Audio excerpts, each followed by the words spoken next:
Right, I think we can start. It's 10 o'clock already. Thank you for joining us in this session. I think this is a very important session in property, either if you do rentals or the selling of property. So this is the importance of a property inspection when listing and renting a property. So we've got two very, how can I say, experienced gentlemen in this field. First one is Eugene Dependart, has been a property maintenance installation for 35 years. So that tells you something. He's qualified as an installation electrician, specializing in high voltage electric equipment, air conditioning, refrigeration, ventilation, electric fences, and gate and garage automation. Then Hein Visser heads up the property inspection division for Multiprof properties.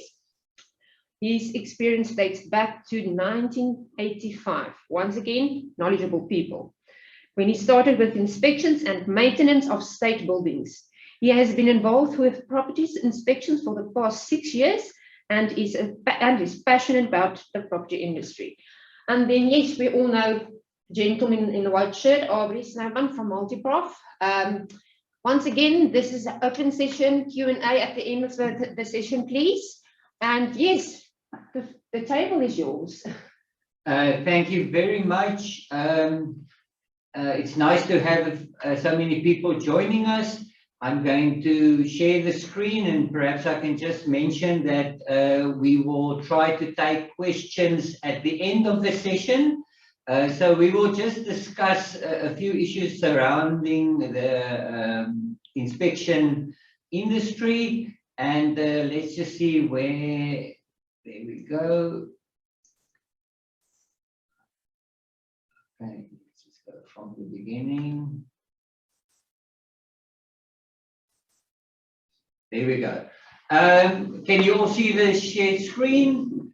We're just going to discuss property inspections from different angles today. Firstly, just a bit about Multiprof Property Intelligence, company that I started about 22 years ago. And we have expanded into a variety of different property-related divisions, basically. We started off with town planning, we do building plans, in architecture, we do property inspections, in also projects, maintenance, and engineering. So we try to connect the dots between all the different professions and actions in the industry, and therefore I think we are fairly well qualified to give some input on property inspections, either from the property professional side, and then from the professional side that I think where the future of property is going. We're going to look at why do I need the inspection, what does it include, and when do I request a property inspection. That is some of the issues we will be looking at. And then my normal start, when we look at any property and we want to do inspection, there's not much sense in inspecting a property without having the building plan, approved building plan at hand. I find it quite fascinating, and I spoke to some of the professional people that do an inspection without knowing what is legal. So technically what's happening is an inspection is done of a building that needs to be demolished because it's built in a servitude area. Now, so the beginning point for me is always to make sure that you have a good building plan, with the stamp from council and indicating all the structures. So part of the inspection would definitely be to indicate that some structures are illegal and may have to be demolished or at least need some building plans. Then, of course, you make your life much easier if you get a copy of the certificate of occupancy, because then you know the building inspector have already done an inspection at some time, even if it's a while ago. You know all the basic things are in place, all the storage are connected, the toilets are connected, And the structures was up to standard at some stage. And then, of course, in complexes, you get a copy of the site development plan and the sectional title plans so that you know what you are really looking at for this specific property. And I'm sorry to interrupt you there, RV, and I've told the agents many times, when you go and do the listing, this is the first thing that you ask for is the building plans. It's going to make your life so much easier if you got it upon listing. So, yes. Yeah, I do agree. And perhaps we can just mention that the responsibility of having building plans lies with the owner. Council keep building plans, but they are not responsible if it's lost. So, and if you do the inspection or you list the property and the owner tells you you have plans, don't leave it at that. Get the copy in hand so that you can start the investigation if these plans are up to date. Because it is so frustrating for... So frustrating also for property practitioners if they have a willing buyer and a willing seller, and purely because they did not look at the paperwork, they lose a transaction. And it's happening more often than we think. You're taking up your time and your effort as an agent. Yes. So rather be prepared. Okay. Okay, and then basically as far as property inspections are concerned, we have two types that we want to look at. The one is the property inspection. That is when somebody intends buying or selling a property. And then we all know the rental inspections, that's the in and out inspections. Okay. Perhaps we can just discuss a bit. Let's start at the rental inspections. Hein, do you just want to give us a quick explanation of what rental inspections would be and why is it important? Okay, the aim of a rental inspection is to determine the condition of the property when the tenant moves in or the tenant moves out. And another very important factor is then you have a documented inspection, and if there's a dispute, then one can go back to that inspection list. So all the defects are noted on that inspection, and eventually one must decide what is maintenance and what needs to be repaired by the tenant. And if there's a dispute, then that document can be presented to solve the problem on the ground. This is a very detailed inspection. A normal 3-bedroom house, one would have about 250 photos, and you will have about a 40-page report. It is a concise report, and we will show that later in the briefing. Thanks, Hein.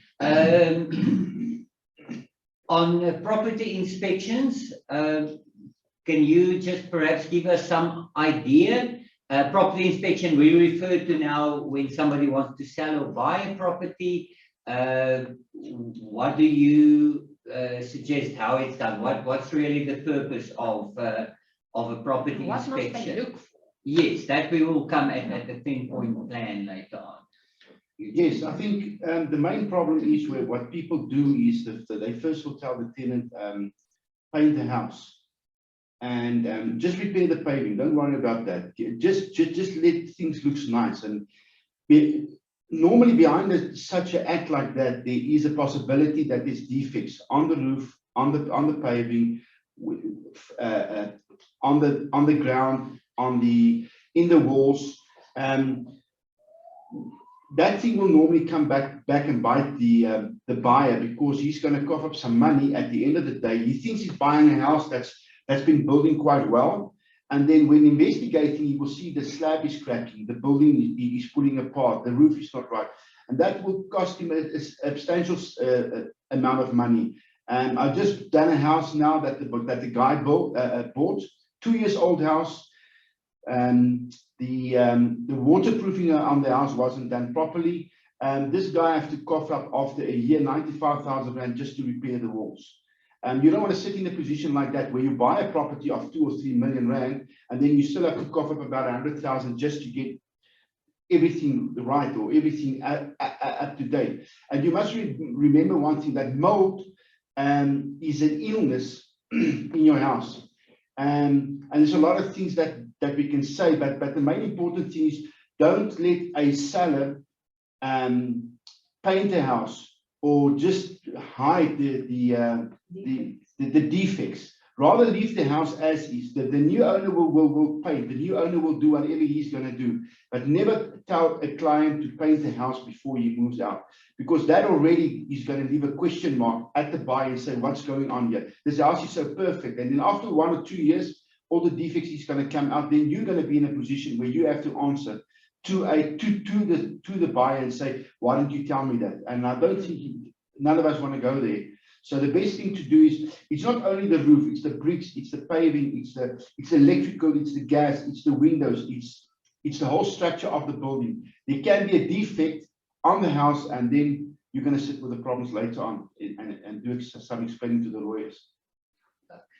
Okay, yeah, so that is the difference basically between the two then. Rental is the in and out, where you need to make sure that the quality of the product is the same at the end of the tenant's tenure.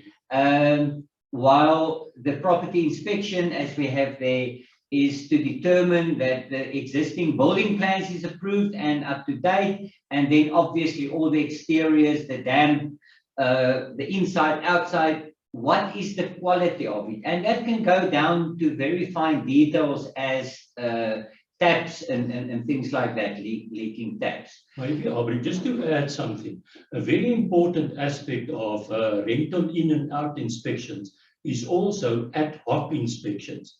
Biannually, because you've got a long-term tenant and the place was rented out in perfect condition, and after a year or 2 years, there's a few problems caused by the tenant or by wear and tear. So an ad hoc inspection is a quick inspection. One just refer back to the in-inspection, double check it, and then to determine what defects can be found, and then to repair them. So in the process, you upgrade the property as well, instead of just waiting for the rental agreement to expire. Okay. I think we have there a 10-point inspection checklist, and I think that's important. And we will get the email addresses from all the 10, and then we'll send you this 10-point inspection checklist. This is applicable obviously to rental, but mostly for inspections when you list the property. So we can perhaps just quickly go through the list. And perhaps we can ask the two gentlemen to give some input from their experience. What is the things to look at? Let's start at the yard. Eugene, what would you think is important when one look at the yard? So as advice for the property practitioner that is on property, what should one look at when you look at the yard area? The main thing there is the boundary walls. Nobody, when a client builds a wall, they normally just build a wall, because that's a part of the plans, is it? Well, it should be. If it's higher than 1.8, you should always at least have building plans. Okay, the most important thing that guys do is they don't put a proper foundation. They don't put DVC for damp, and they don't plaster with the right mix. So whatever he's going to do to the boundary wall, you're going to redo it. At the end of the day, you're going to redo it. The boundary walls is very important. The paving is very important. If your paving sags and it's still sagging, that must tell you there's a water leak underneath the paving, or there's some default going on there with the waste pipe or a sewage pipe that can be burst and all the water is pouring out there. That can cause a lot of damage. So that's one of the first things you have to look at the boundary walls and then the structure of the building. Hein, anything that you want to add to the yard area for inspection? The yard area is also important to see where does the storm water go, because you've got guttering around the house and water and the dwelling does not match. So you need to assess that as well, because you need always to get the water flowing away from the house. So that is where the grading comes in. How is the property leveled, if I can say so? And is the storm water going away? Okay, the next one would be the roof, and I know we can have an hour session on that. So a quick opinion, Hein, from if you look at roofs, I know we're busy now with Eugene basically in a complex where we have problems with roofs in a complex. Perhaps Hein, perhaps you, Eugene, perhaps you can just start and give us some of the big issues with roofs. Yeah, the people, that's what I say, as people just jump in and start painting the roof so that the roof looks nice, but there's so many leaks inside the roof because a tile, for instance, when it rains, when it's not sealed, a tile weighs about 5 kilos. When it rains, that tile weighs about 8.5 to 9 kilos. So your roof is sagging down, then the water penetrates inside the roof. So the condition of the roofs inside is very, very important. I just came from a property now where the roofs, where the trusses are busy sagging. So what should happen there is you take the whole roof off, redo the trusses, redo the branding, and put the roof back on. And that can cost you a lot of money. And it's not just a fixing problem, not the overseeing fixing problem, is to get to the root of why there is a problem and fix the why problem, not the seeing problem. Now, another thing that's important is gutters and downpipes. Some houses does not have that. Then one must be very careful. Where does the water go? Because if it is directly on the foundation, you will pick up problems. The foundation can sag, you get damp issues, etc., etc. So it looks sometimes very quainty if you don't have gutters and downpipes, but one should assess where does the water go. Can I just say something there, Hein? Hein got a very specific point there. The gutters is not allowed to go into a sewage, and a lot of people does that. It's illegal. You cannot allow that happen. Your storm water is separate, and your sewage water is separate. It must be divided between the two. Yeah, very valid point. Okay, let's look at the roof cavity, and that means now getting into the ceiling, and that is the area that is not that easy for a property practitioner to do, especially the ones that wear short minis. Perhaps one should there use a professional to get into the roof, but let's explain what's happening inside the roof for people that never been on inside the roof. Well, termites is a big issue. Wormholes, big issue. Electrical wiring, big issue. Trusses, big issue. If there's some moist coming in there, your trusses is definitely gonna move. The geysers, it's law now to have a tray underneath the geyser, and the water must flow out. That is the most important thing. Otherwise, your insurance won't pay out. That is a must, and you must have that. So inside the roof, all the electrical points must be closed. The leaks must be fixed. You must make 100% sure that there's no termites, and then treat the trusses if you can. And maybe also a valid point is the geyser in the ceiling earth? Yeah. Because many a time the geyser is at 100%, but it's not earthed at all. Okay. On that point, perhaps it's interesting to note, and it's good to understand that all of these things form part, or most of it form part of your, when you get the inspector to issue your certificate of occupancy. Part of that would be, of course, your electrical COC, and that will include the wiring inside the roof. It will also include the fact that you need the tray for the geyser, and that will then be covered by the plumbing certificate.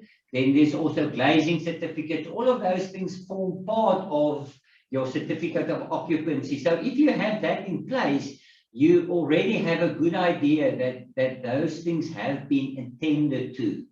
Okay, Hein, perhaps let you start the exterior of the structures. Exterior is what you can see. That the walls, the gates, everything on the outside of the house. There you can also determine cracks quickly. You can determine sagging foundations because it shows in a specific type of crack, and it is the condition of the exterior. But that includes now, I think we will at a later stage talk about outbuildings.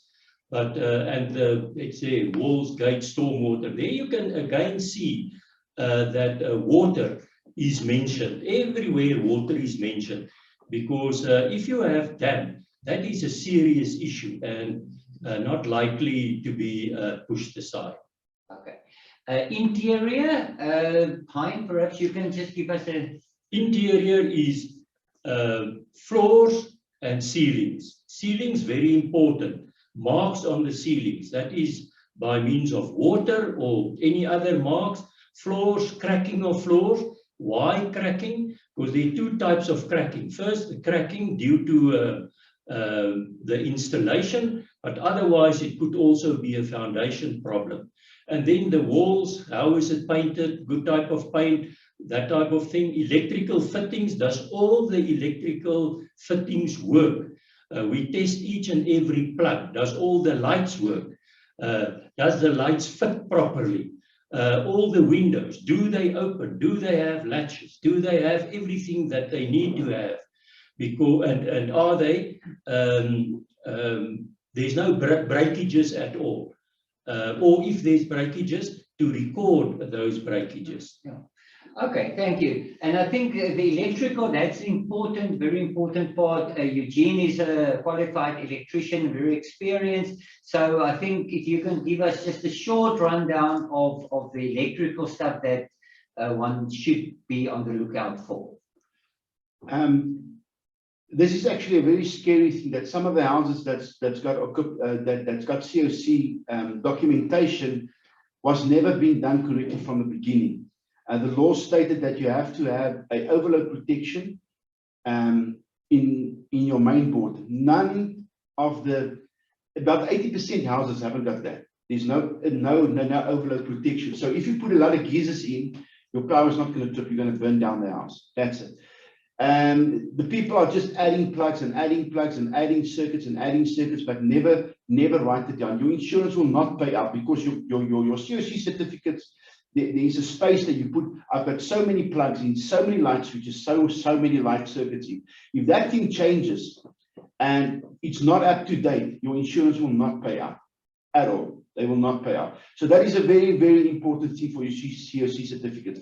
If you haven't got the right circuit breaker in or the earth leakage in and it doesn't trip, you will be likely to get shocked very easy. I just mentioned something with water in the shower. When you go to your shower and you touch your shower and you can feel the electricity in there, there's no bonding on the building.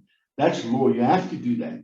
You have to have bonding. You have to have lightning protection. There's a lot of things that came in to protect, specifically now with solar and with inverters type of thing. There's a certain way to do it. And if you don't do it the correct way, you're going to be responsible for it. The electric fencing, the law just changed now, about 2 months ago. I know that Nemtech haven't got the energizers yet, but only Staffex have. You have specifically in a complex where you have full fence, electric fencing. Your bottom fence should not shock anybody.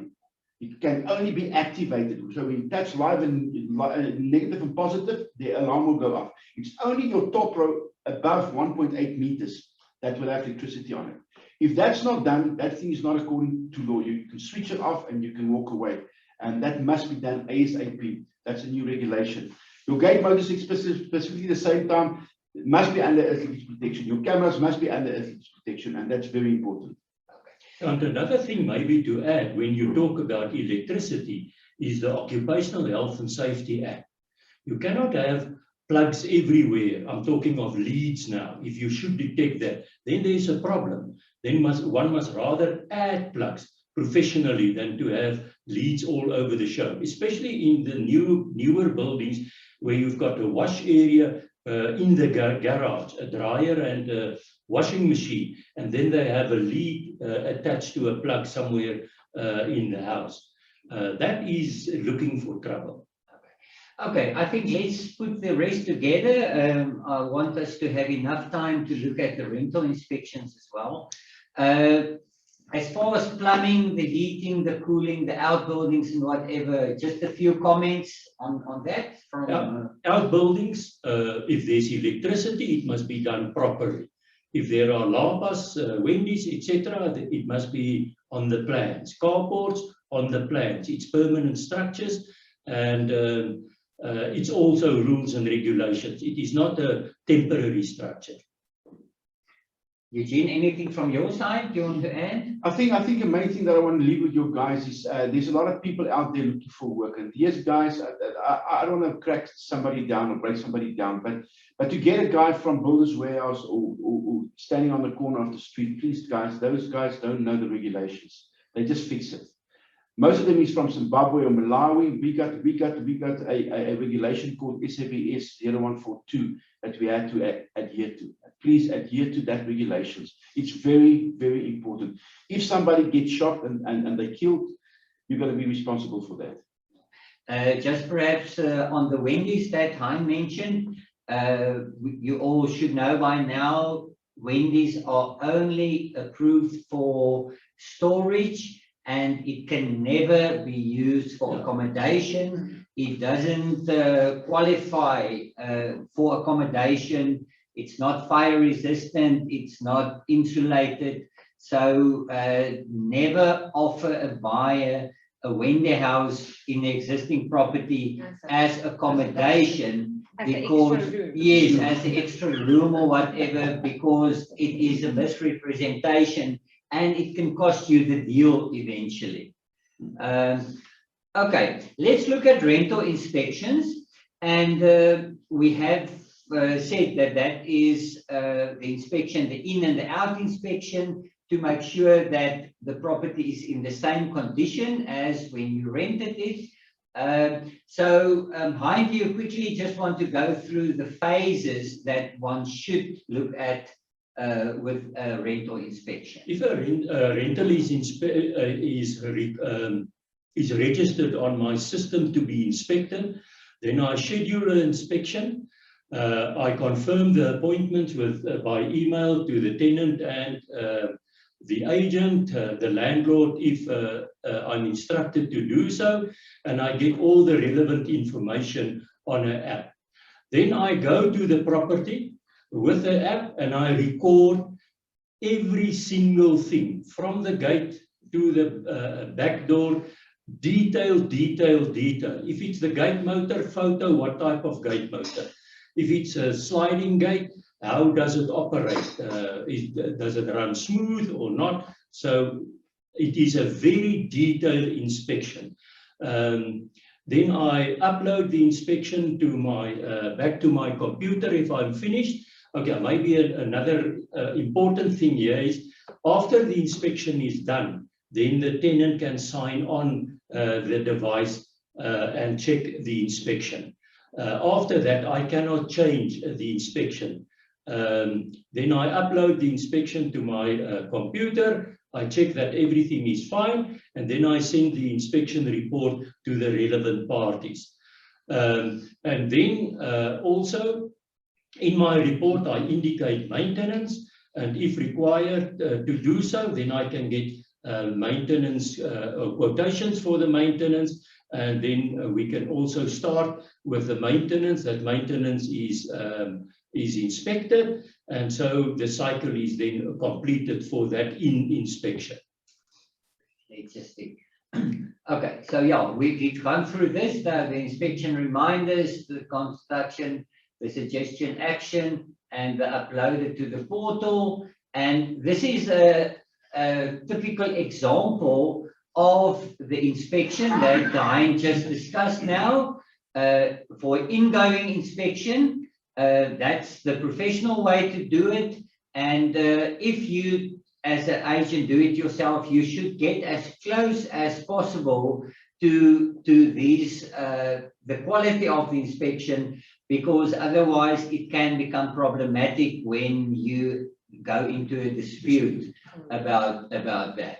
So that's the rest of the example where you take the photos and you record each and every issue that you have. And as Hein said, up to 250 photos it can include. It will indicate the details of things so that you can later come back and show your tenant when there's a problem with it. Maybe just there a comment. For instance, the door that's shown there's a key, and just above the lock, I normally put a piece of tape, and then I I write down the key's number, because keys always becomes a problem. So I've got footage then of the key number and, okay, the lock, if it's working or not. And like for instance, the stove, it's explained with the photos. The bathroom, it's explained with the photos attached to it. Okay. Okay. So yeah, this is then the next phase would obviously be when the tenant leave. Then you need to do the comparison report. And Hein, perhaps you can just talk us through this comparison report. Okay, I did the incoming inspection, and now I did the outgoing inspection. So now we need to compare the two with one another. So I put them left, the outgoing inspection, and right then the ingoing inspection, and then I can compare it. There you can see on the left-hand side, I had photos, right-hand side, the same photos, and then I can see whether there's a problem, or if there was a problem with the ingoing inspection, it was like that with the outgoing inspection. So the tenant is not liable, for instance, to repair it. There you can see, outgoing, the lights were working. There on the right-hand side, the lights working again, then curtains and blinds, because that always becomes an issue. Was there a blind or not? And so photos are being taken of all of it. If there's curtaining, then photos are being taken. There again, photos of blinds. The blind on the left-hand side is there, on the right-hand side, exactly the same, so no problem. So one can, by comparing the two on the computer, you can clearly see what is wrong or right, and what remained, and what was the same. And here the agent and the landlord can then decide, if there's a dispute, then one can go to the photos and say, okay, but there's the proof of it.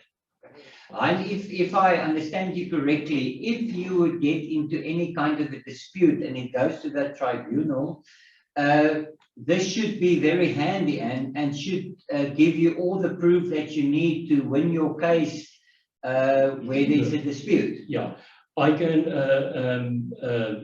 can use this report as evidence in a dispute, because it is signed. That is why it is so important that it is signed. And then the footage and the photos will then show exactly what the problem is, without arguing it was like that, it was not like that. There's the photos. Yes, yeah. And I think personally and from experience in our office, more and more owners and tenants are aware of their rights and are clued up.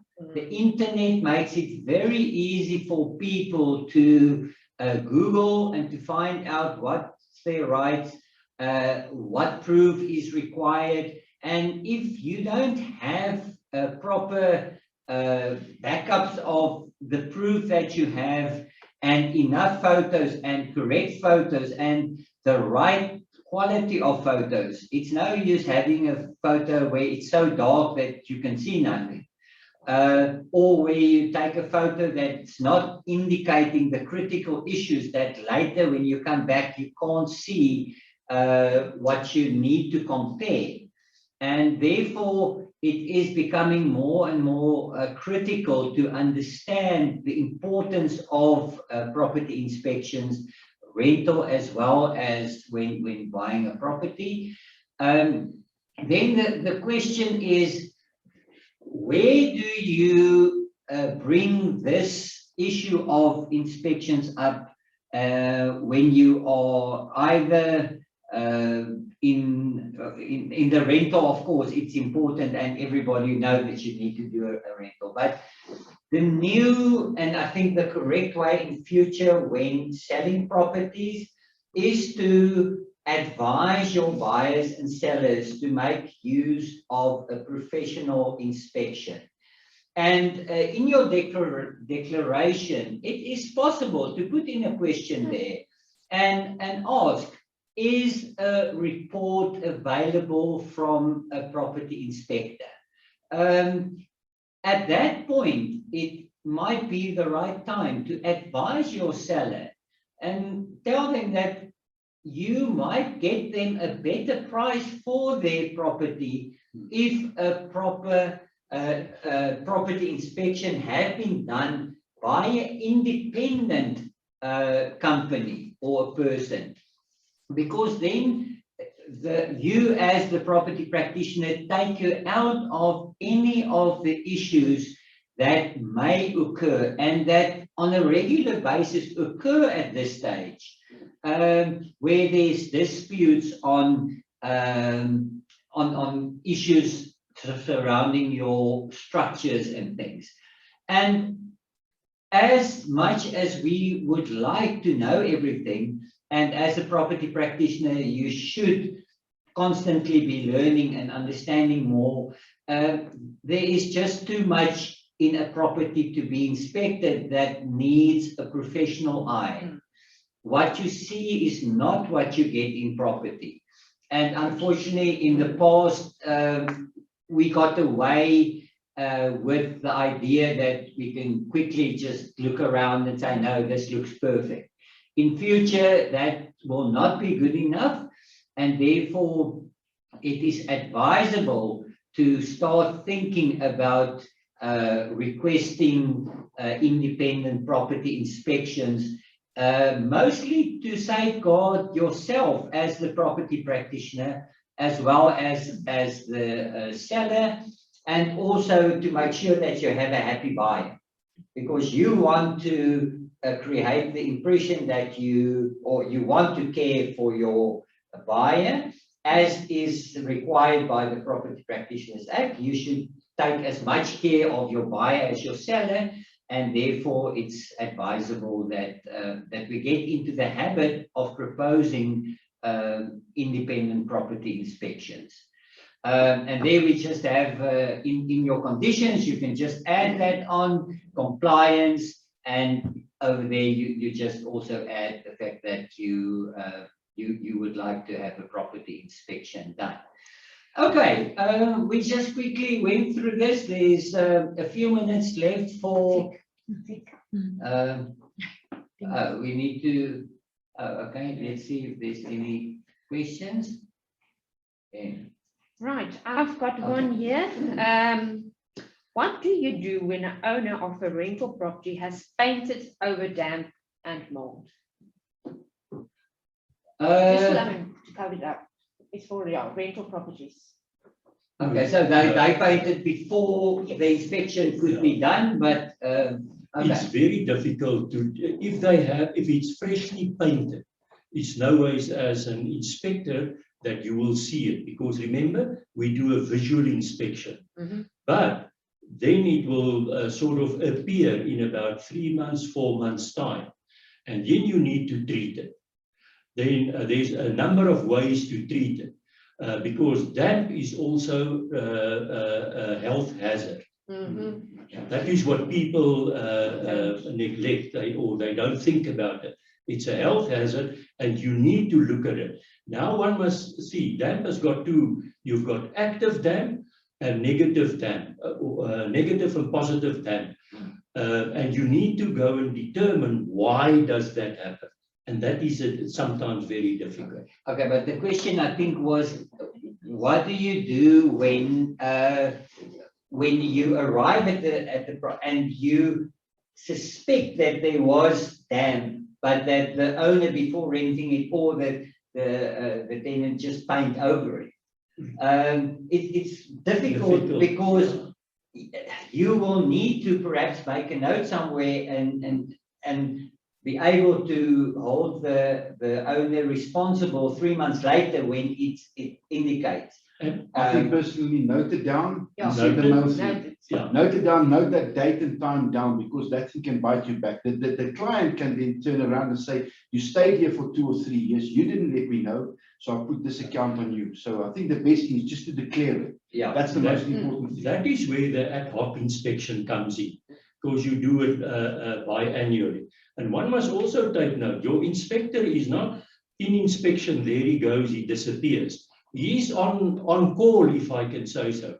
That is his property, from in inspection right up to out inspection again, whether that's 1 or 2 or 3 years. That inspection stay on the system, and it can be looked at any time. Okay, then a question from Zanup. Are some of these defects visible to the naked eye? Yeah. What is the agent can we look out for to protect ourselves regarding the foundation and the damp on the exterior? I want to say foundation is very difficult for an inexperienced person. Most of it you can see with the naked eye. That is where the 10-point plan comes in with inspection, property inspection. There you can, that list that's available, just check on that. But well, I think anything a crack is always an indication of some issue. Yeah. When it was built, there was no crack. You can't build a property with a crack. If it's a hairline crack, that's a paint crack. Yeah. If it's a thicker crack, that a hairline paint, that's a default on the construction side. Yes. Definitely. Yeah. So I think the answer would be on the lookout for cracks, and at least report that in your declaration. If it is anything more than a hairline crack, it might be necessary to get a professional opinion on it. It's not easy for the layperson to determine the cause of it. And agents, please remember that you need to declare, so the seller needs to declare any defects that he's aware of. And you as an agent has the obligation to declare that to your buyer. Otherwise, it's going to come back to you, and you can create a huge problem, or you can even lose the deal. So please, if you know of it, you need to declare to your buyer. 100%. Okay. Any further questions? It doesn't look like that. So if maybe to come back to the rental, it was very small on the screen. So if anybody wants more information of that, we can supply it, because it's really a lot of information, and to explain it in a session like this is in actual fact problematic. You're going to sit here for the whole day. Yeah, it is very, very detailed, and you are more than welcome to ask, and I will give you a full demonstration. Okay, I think that is a quick rundown of what inspections entail. As we said before, personally, I'm of the opinion that in future, that is the way it would go. In countries overseas, America, that is a given. No property will ever be sold without a proper inspection being done. And that is the way that things are going. It is the most valuable asset that anybody will ever buy in their lives. And I always find it interesting that if we buy a second-hand car, we make sure that we have a roadworthy certificate to make sure that the car is in good condition. But when we deal with a property that is the most valuable thing, and that is 10 or 20 times the cost of the car, we just accept what we see. So yeah, we recommend that you consider the idea of doing proper inspections or requesting an outside company to do it. If you have any questions, you're welcome to contact us. We'll send you some information, perhaps the 10-point plan we'll send you. And if you need to do it yourself, follow the discussions we had today, follow the 10-point plan, and make as many points, note of many points, make it part of your contract. that your buyer knows exactly what he's in for.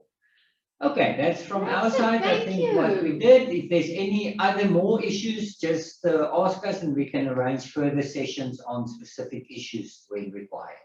Thank you for your time and Yeah, thank you. Thank you for your knowledge. And yeah, it's very important to do your homework as an agent, just to avoid the problems at the end, close to registration when you want your commission. Thank you, everybody. Thanks, Lizelle, to all of you, and thank you for always enriching the agents' lives and teaching us and showing us the pitfalls in the industry. We all really, truly appreciate all your efforts and your excellent professional service throughout all the years. Thank you so much. Thank you, Bambi. Have a lovely day. Thank you all. thank you. Thank you. Bye-bye. Bye-bye.